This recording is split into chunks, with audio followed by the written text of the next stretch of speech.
Hey guys, welcome to another video. In this video, I'm going to talk about how I went through my career fair preparation. Last Friday, I had a career fair, and as you guys know, it's very different than in India. In India, there are campus placements, but in the United States, there are career fair. It's kind of similar, but the companies want you to come and talk to them rather than the university fixing up interviews for you. And if you haven't watched my previous video on career fair, you should definitely watch it. I'm going to leave that in the description. I made that video I think in the first semester I came in, but since this is my third career fair which I'm attending, I've definitely gained a lot more knowledge in this area, and I'll walk you through what I do to prepare for the career fair, because it's kind of the D-Day. It's kind of the day which you want to really nail through it. So this is that video. Let's just get started. So the whole video is divided into three parts. It's the pre-career fair, the career fair day itself, and the post-career fair.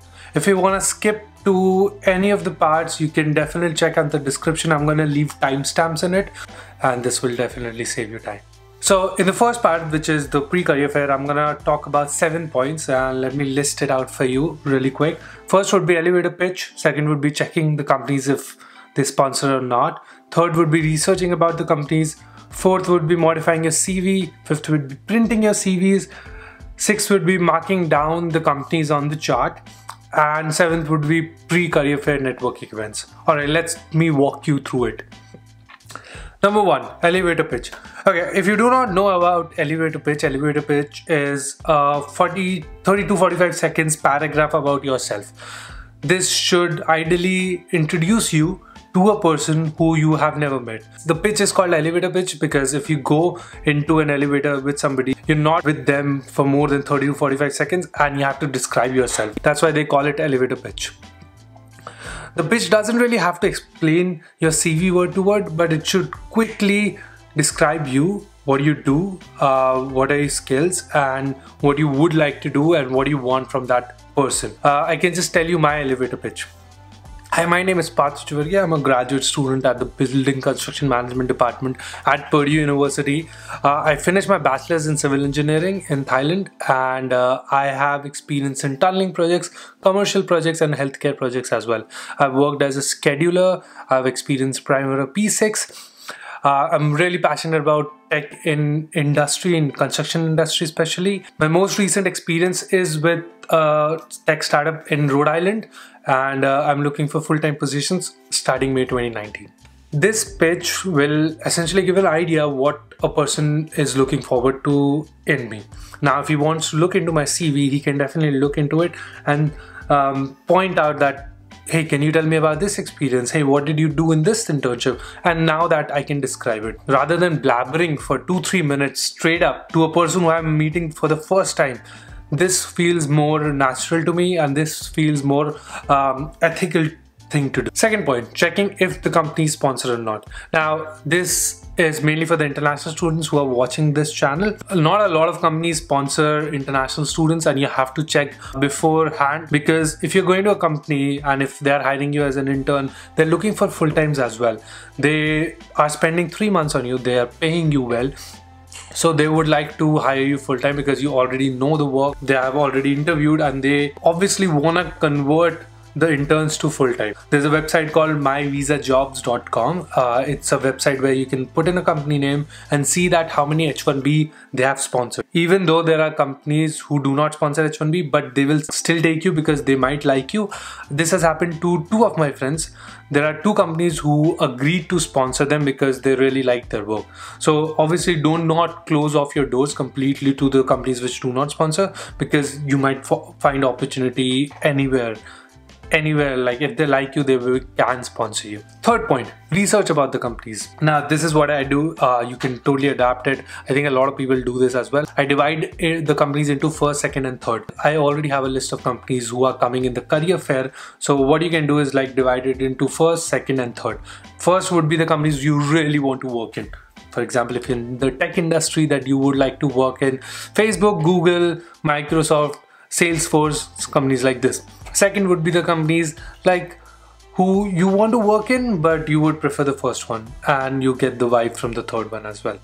So the reason why it is important is because so that you do not waste your time on the third category companies, and you would go to the first category companies right ahead. And when you're researching about these companies as well, you don't have to research about all 120 companies. You can like research about these 10 companies really well because you're so passionate about them. When you're researching about the companies, check if there are any jobs available. Check if there are internship positions available. For example, if I go to a recruiter and tell them, hey, hi, this is me, this is that, and I'm looking for the position opening in Newport, California.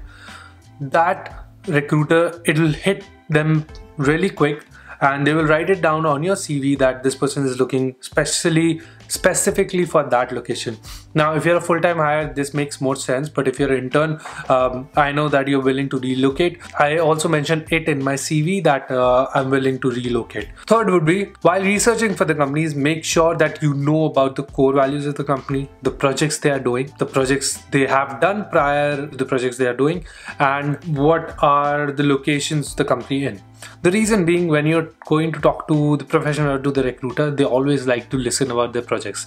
See, they have worked for that project for 1, 2, 3 years, and if you're gonna tell them about the same project and you ask them like really legitimate question, not questions like, hey, what are the projects you're doing, that shows lack of interest. Now, if you'll tell them that, hey, you were doing this project, what kind of problems you faced in terms of labor shortage right now? Now, that's a very civil question, but I know if you'll tell them that, then then you would have their attention basically. So do that, research well. Number 4th point, modifying CV. You can modify CV according to the keywords mentioned on the LinkedIn. I'm going to talk about this more next week because I'm going to make a video about LinkedIn applying and everything. But here, modify your CV according to the company. If they have a job description or an intern job description available on their website, make sure that you modify your CV according to that. Put keywords in there. Number 5th, print CVs. Don't print your CVs one day before the career fair. If your career fair is on Monday, don't print CVs on Sunday because you're gonna panic. Sometimes the printer won't work, sometimes they're annoying. The location where you're gonna print the CVs might be closed. So do one thing, print the CVs at least one day ahead. If the career fair is on Monday, print it on Saturday. I do this. I don't know if you wanna do this as well, you can do that. But I print my CVs on a resume paper. This paper is it's a higher GSM paper. So when I'm passing it out to the recruiter, they feel it like it's premium, it's a bit brighter. It's extremely cheap. If you want to print like 30-40 CVs, it'll cost you $2-3, but definitely do it if you have the means to do it. Number 6th, marking down the companies on the chart. Almost all career fairs have a seating arrangement for the companies, where their table will be, where their booth will be. And this information is available career portal or handshake portal or something like that. So mark down which companies you want to go for a day before and what are their locations. Mark it down so that you don't have to look for them and you don't waste your time in those 5-6 hours when the career fair is there. Number 7, pre-career fair network event. So these are the events which are organized by the university so that you can meet the professionals beforehand, before actually passing them the CV. Now, the reason why I'm wearing this is because this is the exact thing which I was wearing on the day of pre-career fair networking event. It's definitely, you don't have to be suited up. This is kind of professional, semi-casual, something like that. So this will work out really fine. Reason being, that event is not for you to tell them what kind of work did you do, but more like you're meeting somebody on drinks, something like that. So just go say hi, talk about what kind of projects you're doing, what courses you're taking, ask them what projects they are doing, what problems they are facing in the industry, talk about a general sense on what kind of research, discovery, the football game which might have happened recently, or the basketball game which might have happened recently. So talk about that. So the D-Day is here, the career fair day is here. Now you have to be in your best position, you have to be on your best self. So first thing, do not go to the companies you are looking forward to work in. Go to the companies which might not hire internationals, or go to the companies which is on the 3rd number of your list. So remember, I told you first, second and third. These are the companies which are on the third number. So the reason being, you're nervous, you're skeptical, you're a bit scared, and you do not know if your elevator pitch will work or not, because you might not have practiced it enough. So if you'll go to the companies which do not hire internationals, you have nothing to lose. You are going there to practice yourself. You're going there to talk to them. You know, that stage fear, you're losing that when you go to those kind of companies. I do this always. Go to 2 companies which are not hiring internationals, or which I don't want to work in because they are not in my preferred locations, and then I go to the main companies. By this, like, I'm not lip-syncing, or I'm not messing up the words in my elevator pitch, and I have that flow, and I have that confidence now that I can talk to people. Second, the main companies. These are the companies which you really want to work in. Remember, go to these companies before lunch, because after lunch people can be a little sloppy. They already have listened to the candidates, so many candidates who might have same kind of profile as you. So be careful of that. Do not go after lunch. I think like the first 2 hours are the best time to go for these companies. Number 3, jot down the conversation you had with the company. I have this pad. So I have this pad. This is the high GSM paper. This is the normal paper. You might not feel it, but when you're holding it, this stays straight. This is thicker, and this is a bit flimsy.